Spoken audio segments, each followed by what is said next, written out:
Okay. And I think I can officially welcome everybody. This is the 14th Kitchen Talk. I'm very excited uh, to welcome all of you and our fabulous guests, which are Silvia and Gegham. And we are going to talk about fact-checking.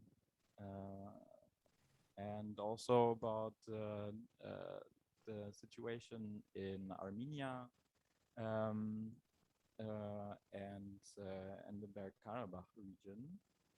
And yeah, the importance of fact-checking in crisis situations. So yes, again, I'm very happy that all of you could make it. My my guest here, or we're more or less Gegham guests, because this kitchen talk is hosted in Armenia. Gegham is one of the main fact checkers at Media AM, and he works at Media Initiative Center Armenia, which is one of the largest media NGOs in Armenia. Thanks a lot that you could make it, Gegham. And Silvia Stöber is a Caucasus expert, if not the Caucasus expert in Germany. She is invited to almost all the shows when the topic is about the Caucasus, Georgia, Armenia, Azerbaijan, and she's also a fact checker at Tagesschau, so the perfect expert for our discussion today. And yes, my name is Lev Gordon. I work for n-ost and also I'm a project manager at Media Navigator. Media Navigator is a project about media literacy, trying to spread media literacy in the post-Soviet space, and has existed since 2016 and has also produced a toolkit with media literacy exercises available in 6 languages, trying to promote media literacy among Russian-speaking people or countries. But yeah, we've expanded from Russian to Armenian and Georgian, Belarusian, Kazakh, and some more. And we've also gone beyond this media literacy toolkit, and we have had several other measures in our focus countries, Armenia and Georgia, the last 2 years, and the centerpiece, the heart of our project is the Media Literacy Festival, which is currently going on in Yerevan. There have been many interesting events online and offline about media literacy all week, and this is the one that is co-hosted by n-ost. There will be another few events on Friday, Saturday, and Sunday. If you are interested, I will post the link of Media Initiatives Center, and they have all the other events on their Facebook page. So, leading over to our speakers, a bit about the political context currently here in Armenia. As you surely know, Armenia is really affected by the coronavirus. All the situation is very serious here. And it comes in addition to the ongoing tensions in Nagorno-Karabakh, the war with Azerbaijan is now exactly 1 year ago. It was the 1 year since the ceasefire agreement yesterday. And that is yeah, very difficult date for Armenia and Armenians. And in this context, there has been another great problem, which is referred to as the infodemic, which is the spreading of disinformation. And this is also a problem around the world, but it has been particularly ravaging and rampant in Armenia. So now in this context, providing the public with correct information is especially important. It can, of course, not just be the role of journalists, because mainly this incorrect information is being spread through social networks like YouTube and Facebook, but it is very, very difficult to control, and it should be the responsibility of the companies that provide these social networks. But journalists can offer a little bit of light in the dark when it comes to providing correct information. And I will give the floor over to Gegham, how to solve not how to solve this problem, but how to approach this correct and lack of correct information, and what the role of journalists can be, and how we can approach it as journalists, but maybe also as regular civilians. So thanks a lot for your attention. Thanks for being here, and I give the floor over to you, Gegham. Thanks. Շնորհակալություն Լև։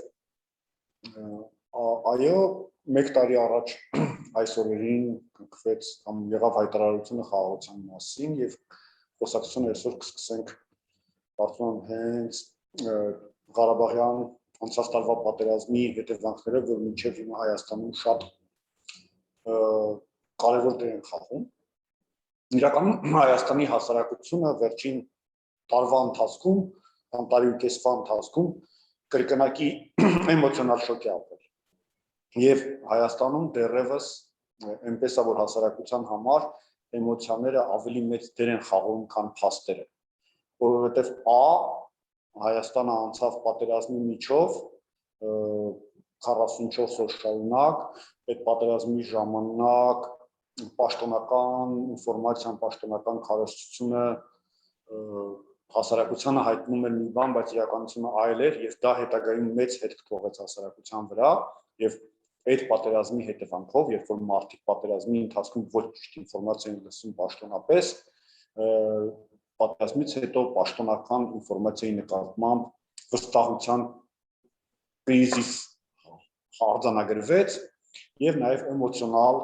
վերաբերմունք ցանկացած տեսակի սենսացիոն բովանդակությանը, եւ հասարակությունը ավելի խոցելի դարձավ մանիպուլյացիաների համար, ավելի բաց դարձավ։ Երկրորդը դա ամբողջ աշխարհի համար չարիք դարձած կորոնավիրուսն է կամ COVID-ն է, Հայաստանը հենց հիմա գտնվում է չափազանց վատ վիճակում COVID տեսակետից, եւ COVID-ի մասին ապատեգատվությունը, պատվաստանյութերի վերաբերյալ ապատեգատվությունը նորից հասարակության համար կարևոր դեր են խաղում, եւ նաեւ գումարած կառավարության հաղորդակցության Your voice is breaking up.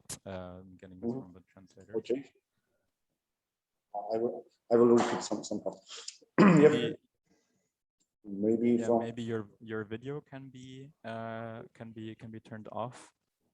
So the connection I can try. But I can hear perfectly okay, Gegham.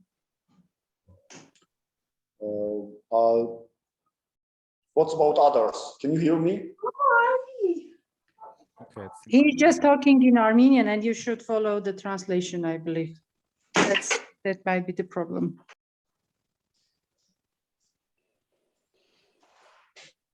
Okay, ես շարունակեմ։ Եվ ինֆոդեմիայի մասին էի խոսում, կամ խնդիրների մասին, որոնք առաջացան COVID-ի վերաբերյալ ապատեգատվության եւ պատվաստումների վերաբերյալ ապատեգատվության պատճառով, նաեւ Հայաստանում COVID իրավիճակի համար պատասխանատու կառավարությունը կամ առողջապահության եւ առողջապահության նախարարությունը հաղորդակցության բավարար չափով ճկուն ռազմավարություն չունեցան, եւ մարդիկ օբյեկտիվորեն չստացան այն պատասխանները, որոնցով պետք է ստանային, նաև դա դեր խաղաց այն հարցում, որ ապատայեկատվություն տարածողները ավելի հաջող եղան։ Yes, Lev? Experiencing some technical difficulties. Maybe you can keep the video turned off. Yes. Otherwise the translator can't. It's better now for the voice? It's better now? Այսպես ավելի լավ է, Lev? Much better without the video.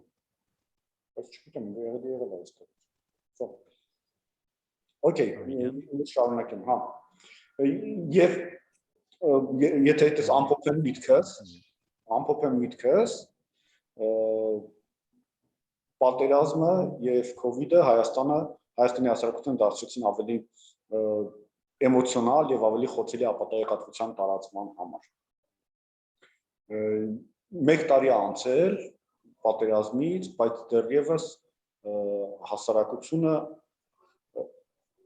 անվստահության բարձր մակարդակ ունի պաշտոնական լրատվության նկատմամբ եւ փաստեր ստուգող լրագրողների համար դա լրատվիչ խնդիրներ է առաջացնում։ Այսինքն փաստեր ստուգող լրագրողները, որոնք աշխատում են Հայաստանում, ավելի ու ավելի քիչ կարող են հիմնվել պաշտոնական ինֆորմացիայի համար, որպես իրենց գործիքակազմի մաս։ Այսինքն պաշտոնական հաղորդագրությունները, պաշտոնյաների խոսքերը, պաշտոնյաների պարզաբանումները եւ երգումները հասարակության կողմից թերահավատորեն են ընդունվում։ Այսինքն եթե մենք հայ-ադրբեջանական սահմանին ունենում ենք միջադեպեր, այդ միջադեպերի վերաբերյալ պաշտոնական խոսքը ամբողջական ապացույց չէ եւ ամբողջական իրավիճակ չի ներկայացնում այդ միջադեպերի վերաբերյալ, որովհետեւ հասարակությունը մարդիկ ընթերցողները ավելի քիչ են վստահում այդ խոսքին եւ փաստեր ստուգող լրագրողները լրացուցիչ միջոցներ պետք է կիրառեն, որպեսզի մարդկանց այնպիսի ձևերով պատմեն պատմությունը, որ նրանք համոզված լինեն, որ այն ինչ որ իրենց ներկայացնում է ճշմարտություն է, հա։ Այսինքն փաստեր ստուգող լրագրողների աշխատանքը Հայաստանում դժվարացել է նաև այդ իմաստով եւ աշխատանքը շատ է, որտեղ ասացի եւ պատերազմի հետևանքներ, զարգացումներ, սահմանային լարվածություններ եւ COVID-ի եւ պատվաստանյութերի վերաբերյալ ապատայեկատվություն։ Ես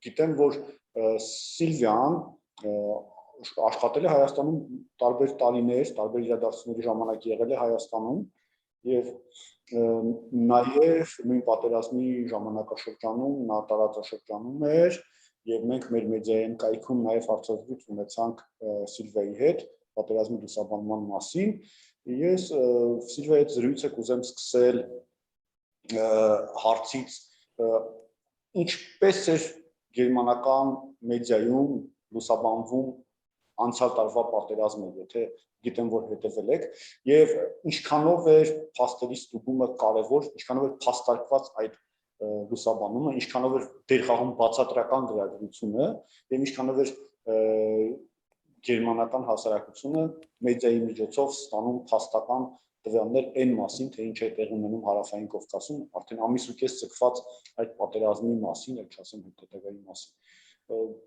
Խնդրեմ Սիլվիա։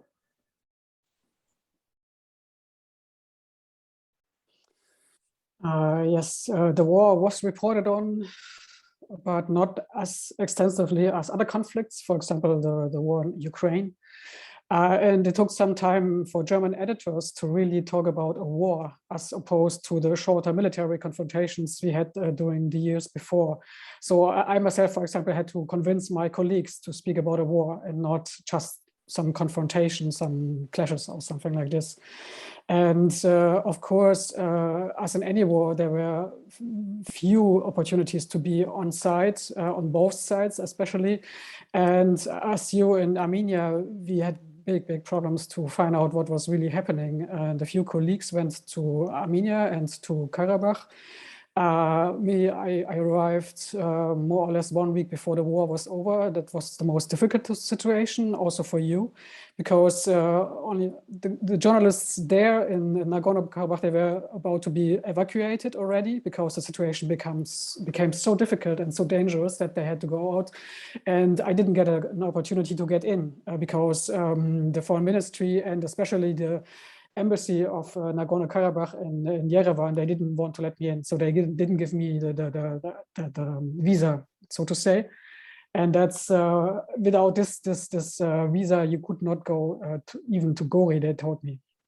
I don't know whether it's true or not, but what I did, I got in contact with Tatul Hakobyan, for example. I met him and I spoke with him, and we were thinking about whether to go or not. It was really difficult, but at least he could explain me what was going on, how the situation was, what he experienced there, and how he went there between the front lines, so to say. And I have to say, he was very courageous and did some very good work, as far as I know.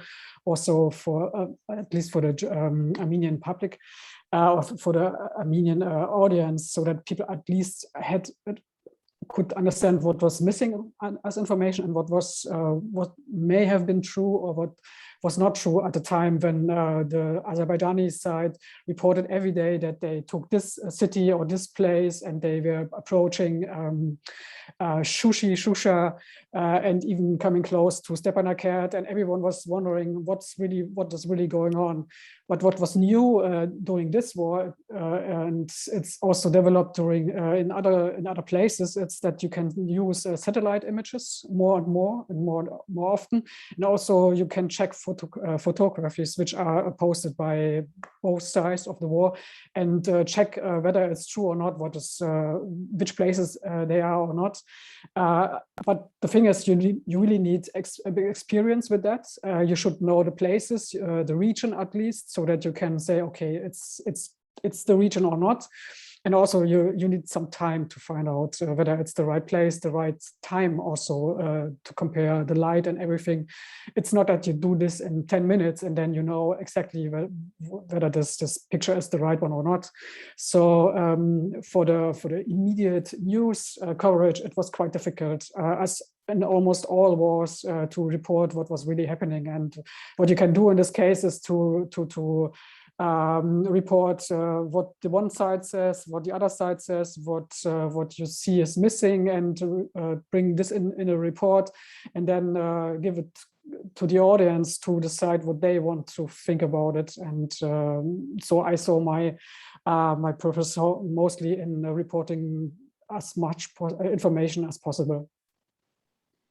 Շնորհակալություն Սիլվիա, գիտես իրականում հիմա իրավիճակը նույնիսկ ավելի վատ է այն տեսակետից, որ փաստացի ինֆորմացիա միջազգային մեդիայի համար Լեռնային Ղարաբաղից ընդհանրապես հնարավոր չի հաղորդել, որովհետև հիմա փաստացի միջազգային մեդիան բացի Հայաստանի եւ Ռուսաստանի քաղաքացիներից մուտք չունի Լեռնային Ղարաբաղ։ Չգիտեմ դե չէ, այսինքն այս պահին անկողմնակալ երրորդ կողմի կողմից լուսաբանում, եթե դա Հայաստանի կամ Ռուսաստանի քաղաքացի չէ, չի կարող լինել Լեռնային Ղարաբաղից։ Այդպես իրավիճակ է, որ խաղապահները ինչ որ պայմանավորվածությամբ չեն տրամադրում մուտքի թույլատվություն ոչ այն քաղաքացիներին, ովքեր որ Հայաստանի կամ Ռուսաստանի քաղաքացիություն չունեն, եւ ունենք իրավիճակ, երբ որ պատմությունները կոնֆլիկտից մեկ տարի անց պատմվում են,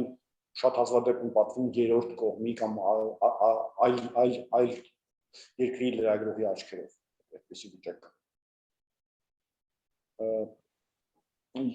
It's even the same with the southern Armenia, like the region of Mechi. It's not always possible to go there, as far as I know. You can correct me if it's different now, but it's so important what's going on there, because it's... Sorry, which region? The Siunik region. It's not always possible to go there, as far as I know. Yeah.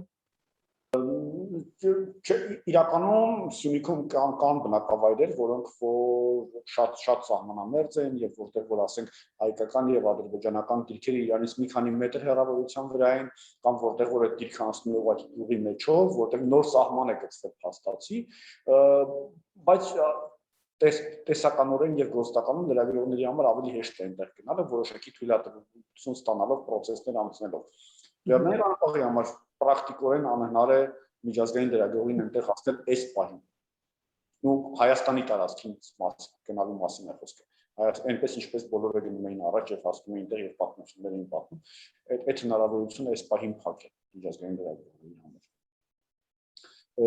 Եվ ես կուզեմ մի քիչ խոսենք այն թեմայի մասին, որ շատ ընդհանրություններ ունի Հայաստանում եւ Գերմանիայում, այդ ինֆոդեմիան, այդ նոր բառը, որ առաջացել է, եւ Հայաստանը ունի շատ բացասական թվեր, նկատում ոչ թե բացասական տեստեր, այլ բացասական թվեր COVID-ի իմաստով եւ մահերի տեսակետից եւ վարակված մարդկանց տեսակետից, եւ պատճառը այն է, որ Հայաստանում պատվաստվածների թիվը չափազանց փոքր է եւ միայն վերջին 1 ամիսն է, որ մարդիկ ավելի մեծ տեմպով են, տեմպը պատվաստման սկսել է աճել, եւ երբ որ խոսում են այդ մասին, նույնիսկ կառավարության նիստի ժամանակ, երբ որ առողջապահության նախարարը խոսում է պատվաստման տեմպերի մասին, որպես պատճառ այնքան էլ չի խոսում այն մասին, որ կառավարությունը բավարար չափով մարդկանց չի օգնում տեղեկանալ եւ պատվաստվել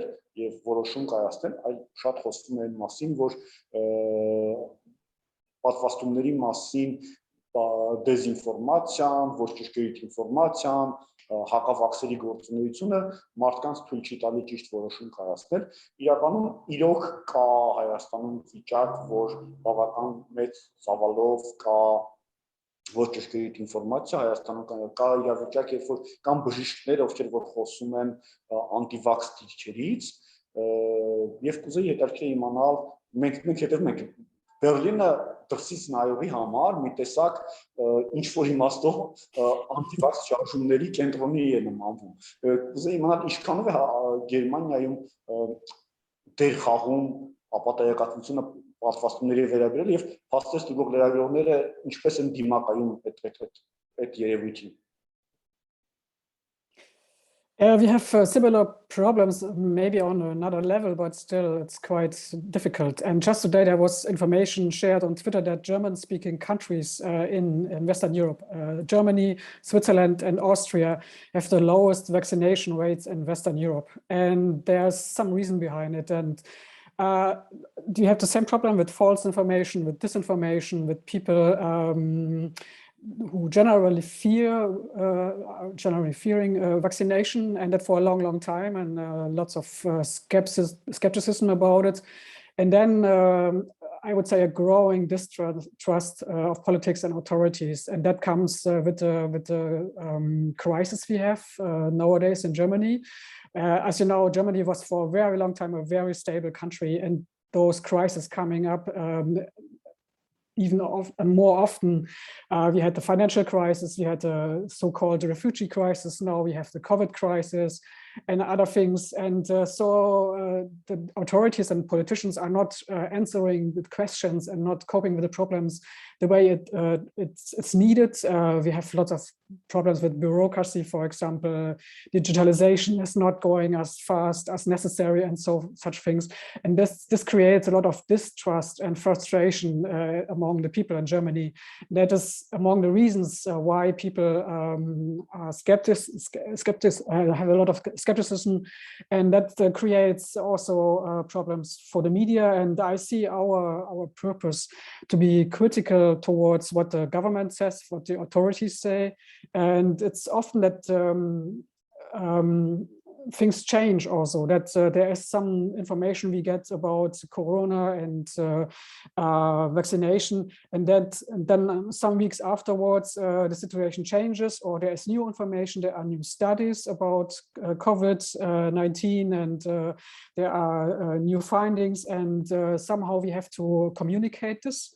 This is also our task, but we also have to be critical against those authorities who spread this information and the way they are spreading this information, because sometimes it's very bad communication they do. And that's also our task to speak about that openly, and also to take into consideration the criticism by the people, because it's not always that those people are against the government as such, but they are also having questions, and we as media, we should transfer these questions to the authorities and find answers to that. So to help to create a better situation where people have more trust in us, the media, but also the authorities, and also that it's something we have to do all together to get over this crisis and over this pandemia, and that people must be ready to get vaccinated, because otherwise we don't get over it, I think. Հայաստանում, Սիլվիա, նույն ասենք COVID-ի վերաբերյալ կամ պատվաստումների վերաբերյալ ապատեակատվության մասին ավելի շատ խոսում են փաստերի ստուգման հարցում մասնագիտացած հարթակները։ Մենք որպես օրինակ փաստեր ստուգող թիմ ունենք եւս մի քանի կայք, ովքեր որ փաստերի ստուգմամբ են զբաղվում։ Եվ այսպես ասած mainstream մեդիան ավելի քիչ է զբաղվում փաստերի ստուգմամբ, եւ եթե ապատեակատվություն չի տարածում, արդեն իր գործը համարված է համարում, չնայած չհաշված, ասենք, քննարկումները, ֆորմատները, ինչպես է Գերմանիայում, ասենք, Գերմանիայում փաստեր ստուգող հատուկ կազմակերպություններ կան եւ ինչքանով են նրանք պոպուլյար եւ տարածված, թե mainstream մեդիան է ավելի շատ դեր կատարում այդպեսի։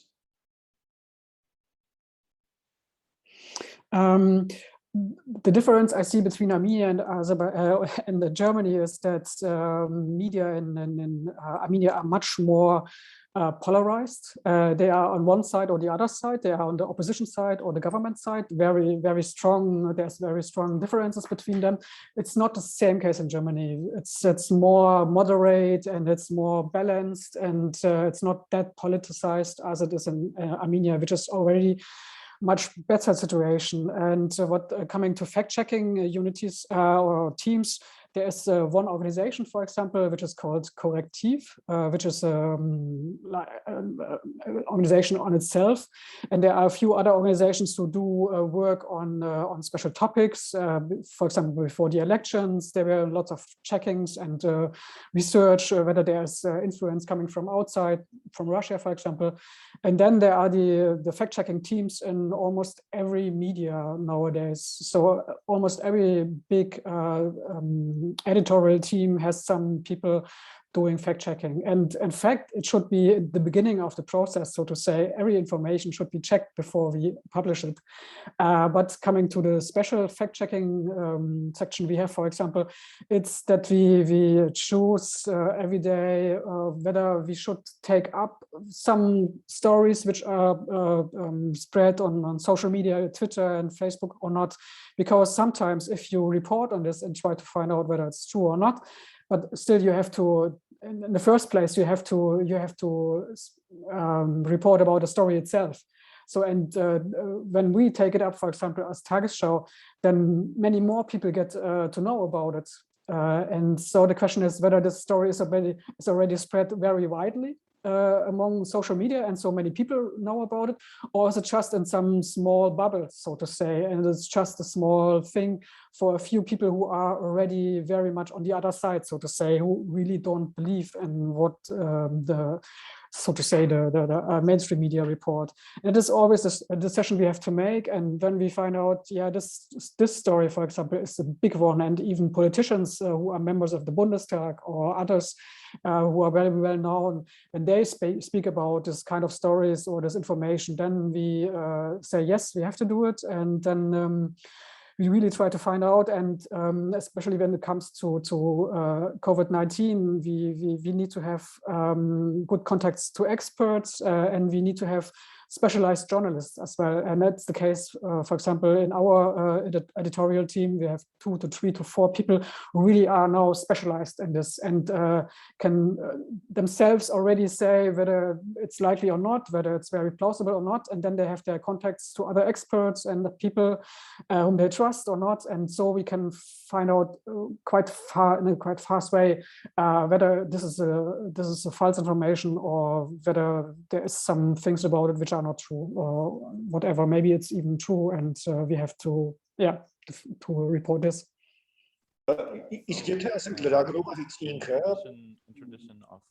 ոչ փաստացի եւ փաստացի սխալ ապատեխատություն է տարածում, այդ դեպքում ինչ անիմն ասեմ, ինչ որ մեխանիզմներ գործում են լրագրողի համար, պատասխանատվությունը ինչպեսին ալնում, էթիկական կոդեքսներ, համայնքային քննարկումներ լրագրողական, ինչ է, եթե լրագրողը ինքն է COVID-ի մասին դեզինֆորմացիա տարածում։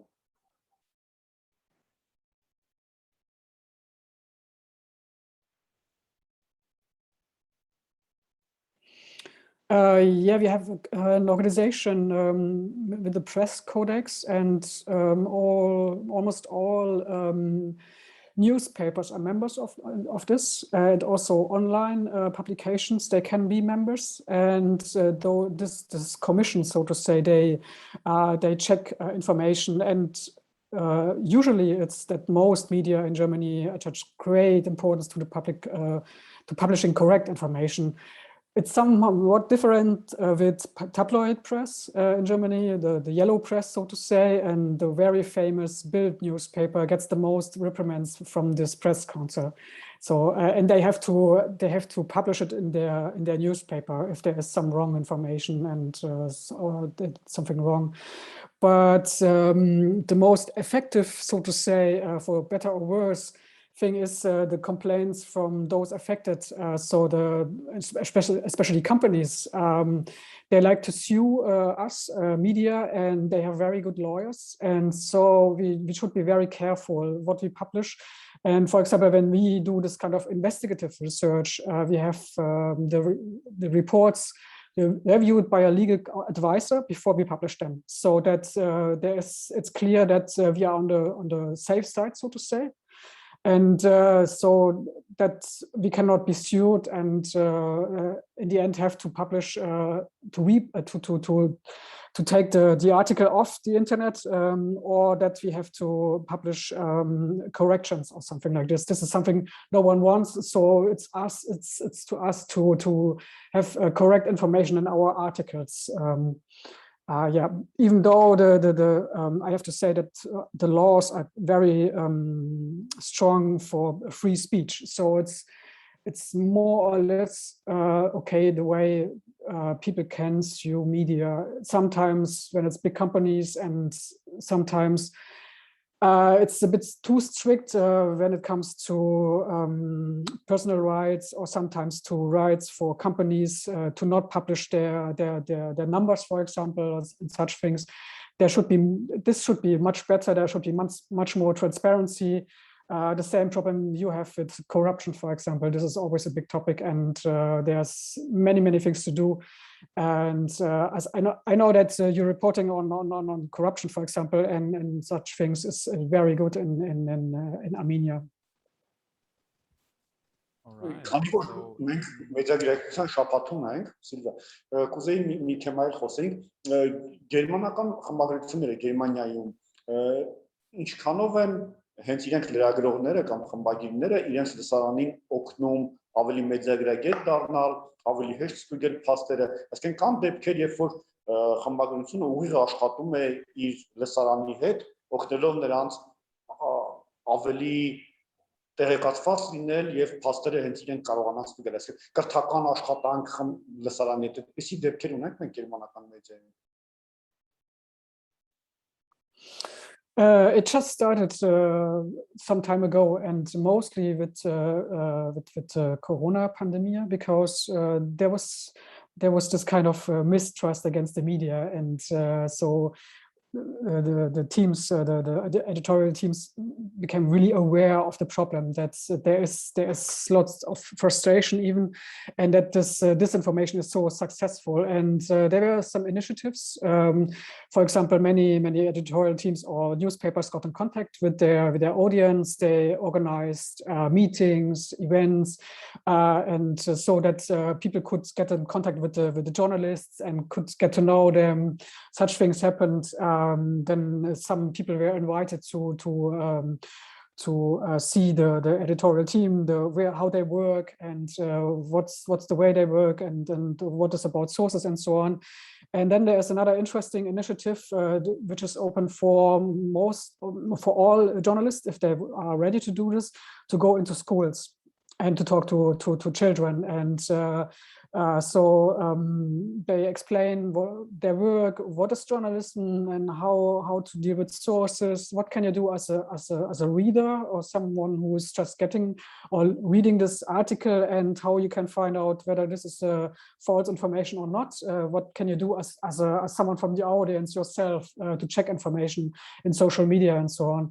And there were some studies on trust in the media, and the last one I saw was just some days ago. And so there is still big trust in the most known media. Even Tagesschau was quite high. And it seems that as a result of all these efforts and the discussion about what media are, there seems to be more trust again in so to say, mainstream media, because many people realize that those other media or some other media and social media, they cannot trust. They found out that there were really big problems with false information. Շնորհակալություն, ինչպես Լև ասաց, երևի անցնենք քննարկման հատվածին։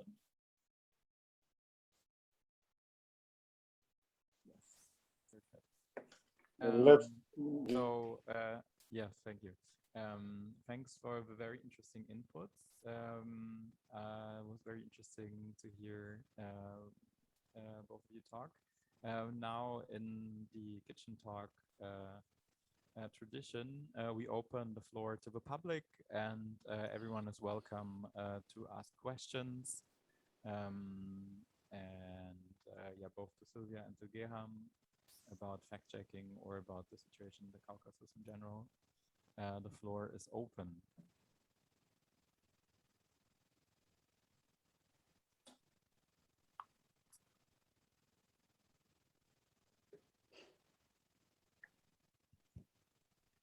Boris, I see your hands. You are the first brave one to break the ice. Go ahead, kindly. Sure. Thank you, Lev. And thank you for the very interesting discussion so far. I was wondering, do you see any parallels between COVID, let's say denialism or COVID skepticism, and climate skeptics? Because I think it's the other big topic where disinformation is very present, and where the parties are very partisan, so to say. So there is often no middle ground, but just extreme positions, and it's also something that is linked to science, to scientific information. So my question is the denialism or the skepticism there similar in its form to the one around the pandemic, or are there any big differences? And what do you suggest how to fight that? And who is the question posed to, Silvia or Gegham? I think both, if both want to give input. Maybe you will start, Silvia. Okay. Yes. It's interesting in a way that many of this disinformation and denialism is coming from the same part of the society, I would say. That it's also in a way, or part of it is anti-democratic. It's also to criticize everything coming from scientists, from authorities, from the government, from politics. On the other hand, there's also something that is similar, but what we have to understand and what we have to take into consideration, that there's a lot of fear about those things, the pandemic, the climate change, because as I said, we are not used to crisis in Germany as Armenians are, for example, because they have it for years and years and years, and they are quite used to it, and are adopted to this kind of things and to deal with it. And we still have to learn this for a long time. And so it's understandable that people try to deny things and keep it away from them as far as possible. So, and we have to be careful in which way we communicate, in which way we present those problems and those crises. We should also think about communication on how to resolve these problems and how to show that it's important to bring, that everyone has a chance to bring something in, and we have also to do this together in a way, and not the whole time to discuss and only to make complaints against other people. So in a way, there's lots of similarities between those two crises. Որի շատ հետաքրքիր համեմատություն է իմ կարծիքով կլիմայի փոփոխությունն ու COVID-ի հետ ժողովրդականությունը ուղղակի երևի մոտիկ եւ մաշկին մոտիկ լինելու հարց կա, այսինքն եթե COVID-ը մենք բոլորս շատ անմիջական զգում ենք մեր վրա, մեր հարազատների վրա, մեր միջավայրի վրա, կլիմայի փոփոխությունը մի տեսակ հեռավոր մի բան է թվում, չնայած ես վերջերս նաև ես էի մտածում այդ մասին, այդ կլիմայի փոփոխությունը եւ կլիմայի փոփոխության ազդեցությունը COVID-ի հետ կայծակնային ազդեցության վրա, մեր հետ կայծակնային ազդեցության զուգահեռ մեր կյանքի վրա ավելի ու ավելի այսպես նյութական մի բան է, շոշափելի մի բան է դառնում մեր համար։ Խնդիրն այն է, որ հայաստանյան մեդիայի համար կլիմայի փոփոխությունները ընդհանրապես շատ քիչ լուսաբանվող թեմա է։ Այսինքն հայաստանյան մեդիան կլիմայի փոփոխություններին շատ հազվադեպ է անդրադառնում եւ Հայաստանում կլիմայի փոփոխությունները օրակարգային հարց չեն։ Այսինքն COVID-ի մասին այո գրում են, խոսում են, քննարկում են, ընդ որում շատ ժանրերի մասին եթե խոսենք շատ դեպքերում դրանք լուրեր են եւ շատ ավելի քիչ դեպքում քննարկումներ եւ վերլուծություններ, ապա կլիմայի փոփոխությունը ընդհանրապես, չգիտեմ որ երրորդ տեղում է հայաստանյան մեդիան եւ եթե ասենք մենք փոքրիկ հետազոտություն անենք, շատ հազվադեպ կգտնենք հոդվածներ այդ թեմայով եւ քաղաքական ընտրությունների ժամանակ, քաղաքական քննարկումների ժամանակ Հայաստանի նման փոքր երկրի համար, որը ունի շատ ավելի, այսպես ասած, հողին կապած խնդիրներ, կլիմայի փոփոխությունը դեռևս հասարակության համար քննարկվող թեմա չէ։ Այդ տարբերությունը կա Գերմանիայի հետ համեմատվում, մեր մոտ այդպիսի տարբերություն կա։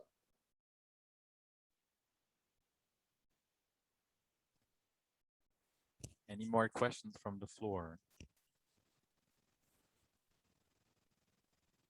Otherwise, Silvia, Gegham and me were wondering if you were... Maybe Silvia has a question for me.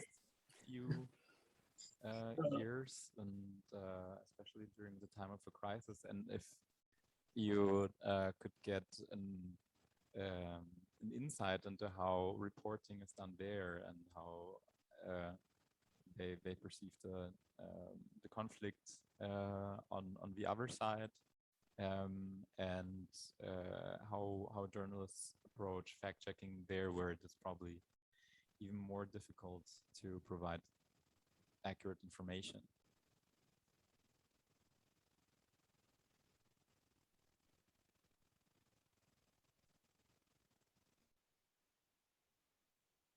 Լև ես երկրորդ մասը լսեցի քո հարցի, առաջին մասը կարող ես կրկնել։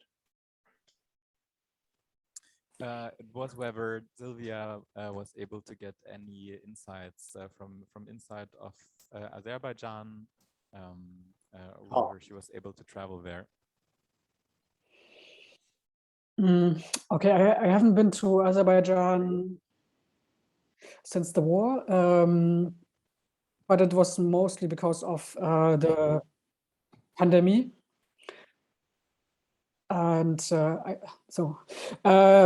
it's always more difficult to go to Azerbaijan than to Armenia because you have to get a visa, you have to get accreditation as a journalist and so on.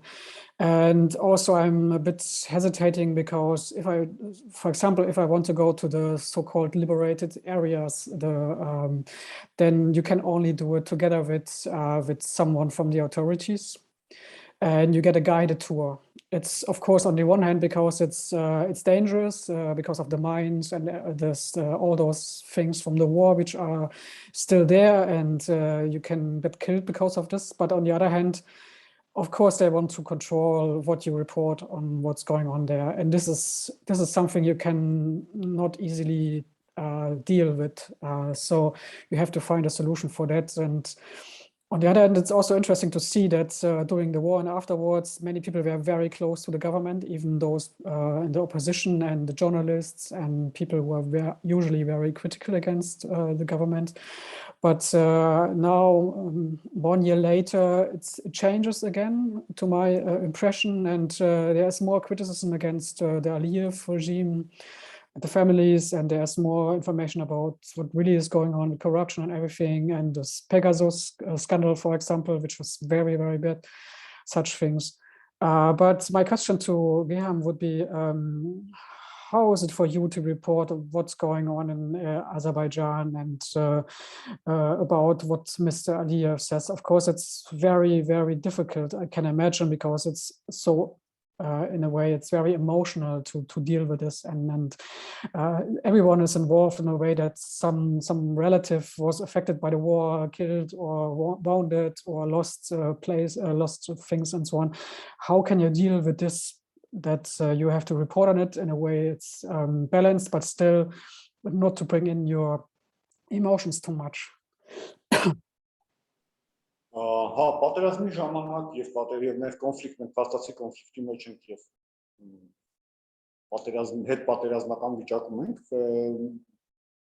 լրագրողների համար ավելի բարդ է պատմություններ պատմել հակառակ կողմից, բայց մի բան կա, ինչքանով որ ես եմ հետևում, օրինակ պատերազմի ժամանակ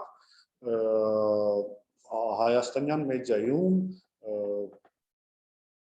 ինչպես ասեմ, կար պատերազմ էր եւ կար պրոպագանդա եւ կար միասնականություն եւ կար ժխտում այն ամեն ինչի մասին, ինչ որ ասվում էր հարևան պետությունից, այսինքն Ադրբեջանից։ Պատերազմը փոխեց իրավիճակը, այսինքն ինչ որ իմաստով Հայաստանի հասարակությանը պատերազմը, որը մենք պարտվեցինք, ցույց տվեց, որ պատերազմի ընթացքում այն ինֆորմացիան, որ ստացվում էր մեր հակառակորդ երկրից, շատ դեպքերում ճիշտ էր դուրս գալիս։ Եվ այդ տեսակետից ստացվեց մի կողմից այնպես, որ հասարակության մոտ վերաբերմունքը հայկական պաշտոնական տեղեկատվությանը փոխվեց եւ առաջ զրկվեց, ավելի, այսպես ասած, էժանացավ հայկական պաշտոնական տեղեկատվությունը, իսկ Ադրբեջանից եկող պաշտոնական տեղեկատվությունը սկսեցին ավելի լուրջ վերաբերել, ոչ թե ծաղրել կամ ասել, որ ամեն ինչը սուտ է, պրոպագանդա եւ այդպես է։ Հիմա ինչքան որ ես եմ հետևում, այնպես չի, որ Հայաստանի լրագրողները հնարավորություն ունեն գնալ եւ պատմել պատմություններ այնտեղից եւ այլն, բայց պաշտոնական տեղեկատվությունը, այն ինչ որ պաշտոնական Բաքուն է հայտնում, հայաստանյան մեդիան դա թարգմանում է եւ ներկայացնում է իր ընթերցողին։ Բացի դրանից, այս հարցում, այսպես ասած, երկրորդ կարծիք ներկայացնելու համար կարևոր դեր են խաղում այն մի քանի համատեղ ծրագրերը, որոնք կան հարավային Կովկասում, որոնք միավորում են հայ, ադրբեջանցի, վրացի անկախ լրագրողներին, եւ մենք կարող ենք տեսնել նաեւ հայաստանյան մեդիայում նյութեր, որոնք որ պատրաստված են հայաստանցի լրագրողներից մի կողմից եւ ադրբեջանցի լրագրողներից մի կողմից մի թեմայի շուրջ, այսինքն Հայաստանում օրինակ շատ հետաքրքիր է հիմա կարդալ Ադրբեջանում հետ պատերազմյան սինդրոմի մասին, կարդալ թե այդ հաղթանակը, որ ունեցել է Ադրբեջանը, ինչպես է ազդել իրենց հասարակության վրա, այդ փոփոխությունների մասին, կոռուպցիան ոչ միտեղ չի կորել բնականաբար եւ այդ պատմությունները հենց այդ համատեղ ծրագրերը, որոնք որ փոքր են, բայց այս վերջի դեպքը օրինակ ես հիշում եմ օսի մեդիայում հոդվածը շատ կայքեր վերցրեցին եւ վերահրապարակեցին Հայաստան, այսինքն այս դեպքում այդ փոքր ծրագրերը շատ կարեւոր դեր են խաղում, բայց եթե խոսենք այդ թեմայի մասին, նաեւ պետք է ասենք, որ նաև Հայաստանում շատ լրագրողներ դեռ պատրաստ չեն ադրբեջանցի իրենց գործընկերների հետ համատեղ նախագծերի մեջ ներգրավվելուն, դեռ վստահության պակաս կա եւ դեռ նաև հասարակության կողմից վերաբերմունքի պակաս կա, վերաբերմունքի նկատմամբ կասկածներ կան, ոչ թե պակաս կա, այսինքն այդ համատեղ ծրագրերը դեռ համատեղ նույնիսկ ծրագիր չէ, համատեղ հոդվածների վրա աշխատանքը ինչ որ ձևով իրար վստահության սահմաններ նշելով դեռևս այսպես ասած առաջին քայլերն են անում, բայց կարծում եմ հասկանալու համար կարևոր է հասկանալ Հայաստանի հասարակությունը թե ինչ է կատարվում Ադրբեջանում, նման ծրագրերը շատ կարևոր է։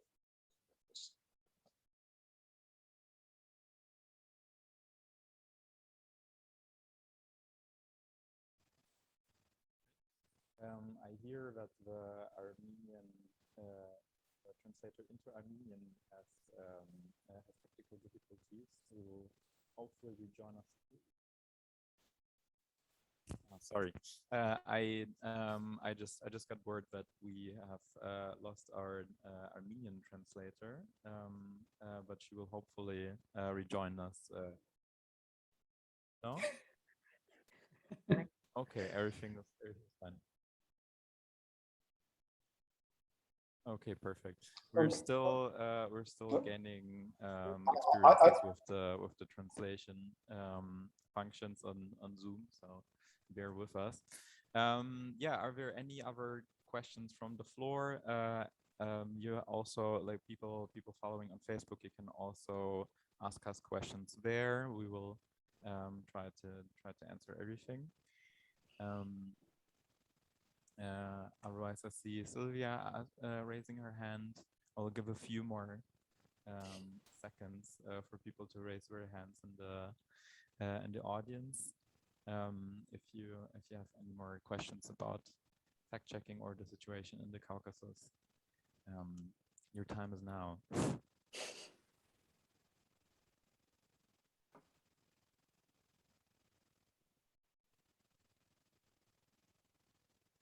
All right, then Silvia. Yeah, my question would be about the situation in domestic politics and the criticism against Mr. Pashinyan. Last year I did an interview with him, and it was quite difficult to do this interview some days before the end of the war. But he was a journalist once, and so he should know what he has to do in interviews and how he has to communicate with people. But it seems that he's not very good at this. This is at least my impression. My question would be to Gegham, what is the situation now, and consolidated? Is he consolidated, or is it even more difficult for him now, 1 year after the war? Իրականում ճգնաժամը Հայաստանում քաղաքական ոչ միտեղ չի գնացել։ Մենք ասեմ ունեցանք անցյալ տարի այս օրերին պարտություն, ներքաղաքական ճգնաժամ, որը բնականաբար պարտությանը հետևում է, եւ արտահերտ ընտրություններ, որոնք որ տեղի ունեցան այս տարվա հունիսին, որոնք որ խնդիրներ սպասվում էր, որ այդ արտահերտ ընտրությունները կլուծեն ներքաղաքական ճգնաժամը եւ այնպես ստացվեց, որ այդ արտահերտ ընտրություններում հաղթեց գործող վարչապետ Նիկոլ Փաշինյանը, ում ժամանակ Հայաստանը պարտվել էր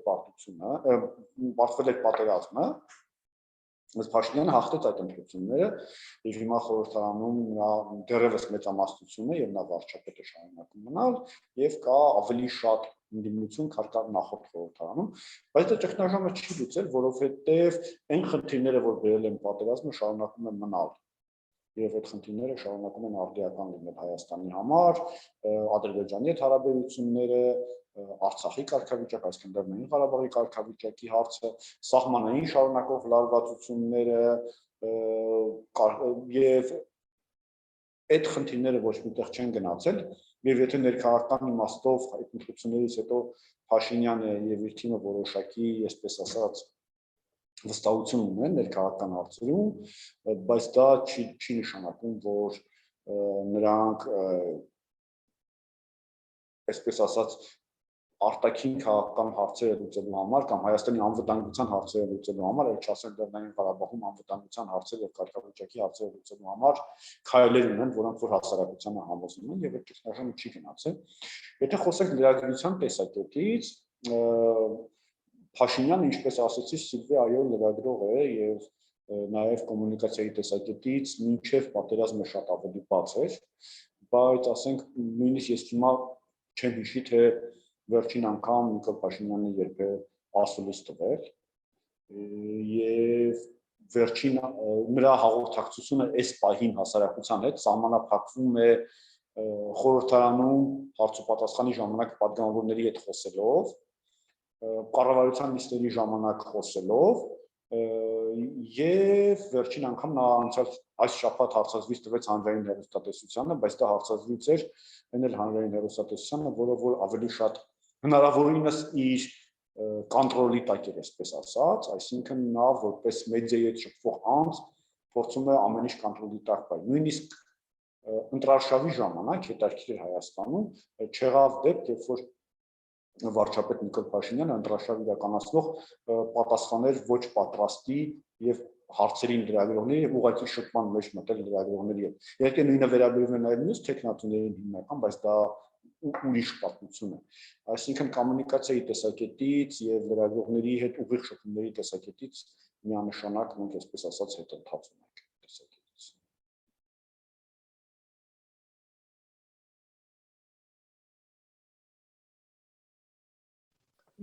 Սիլվիա, ես մի հարց ունեի քեզ, եթե ուրիշ հարց չկա, որը որ կուզեի քննարկել, եթե վերադառնանք պանդեմիային, հա, եւ ապատեգացությանը ընդհանրապես, Սիլվիա։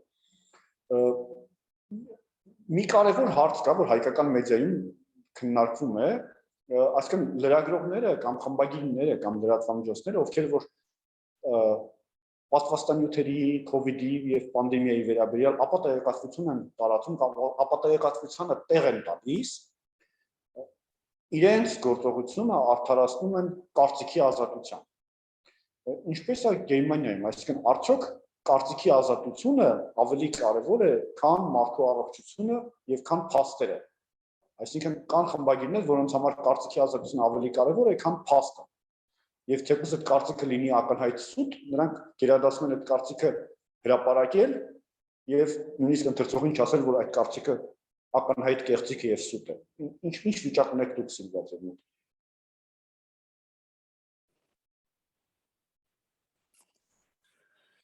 Yeah, we have this discussion as well. How far should free speech go? How far lies should be allowed, so to say, and what can you do against it? And maybe others can join from Germany and explain the situation. What I can say is that usually we have this, that media are really keen or really want to report about the truth as far as possible, and as much information, the information should be as far correct as possible, as far we can go. But there is this kind of alternative media. This is a new branch, so to say, of media in Germany, and this is the people who say they are not, they don't have a possibility to be present in the mainstream media, so they should have their own, and they should be free to publish their opinion. And there are lots of actors also on Twitter and Facebook, and it's really a big problem that they get a lot of audience because there are so many people who are very skeptical against the official media, so to say, or the mainstream media. But on the other hand, I think many people realize that there's also lots of lies, and for example, there's one person who comes to my mind at the moment, and everyone may remember him. That's Boris Reitschuster. He's the person who was a correspondent at Moscow for a long time, and he was very well known for his critical reporting about Russia, and then somehow he turned and became very, very critical against the German government and the Chancellor Merkel and so on. And everyone was asking why and what is happening with him and this guy and so on. And he's quite good in doing this kind of reporting and mixing things, like a few facts, a few lies, a few misguided things, and mixing it into a story that sounds completely wrong. But when you try to look into it and to debunk it in a way, then it becomes very difficult, because a few facts are correct, some others you cannot prove, and some others is more opinion, and there's no proof needed, in a way that when you have an opinion, you can have your opinion. And the way I see to deal with it is more about to discuss it, to debunk it, to even try to discuss, even though this is very much contested in Germany, whether we should talk with these people or not. But I think it's not laws that should restrict it in a way, because then people get very, very angry. And who is the person who will decide whether it's a lie or not? Who could do this? Of course, courts could do this. They in very strong cases they could do this, but it takes a lot of time. It takes a year or 2 years after there is a verdict, and then the whole thing is already over. So I think laws in the dominion of free speech is maybe not the best way to deal with it. We should find other ways to discuss those kind of problems. But maybe there's other opinions among the audience, and I would be very interested in hearing what they have to say.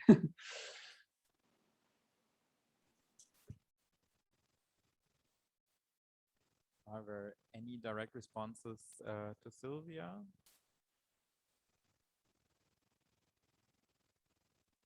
Because otherwise I would go over to the informal part, because our official time is actually almost over. You are all very welcome to stay for us for half an hour more. We will turn off the Facebook live stream in a few minutes, but we posted the link to the Zoom session, so please join us here. And yeah, this is the informal part where we just have a drink and a chat, and get to know each other. I will post some questions in the chat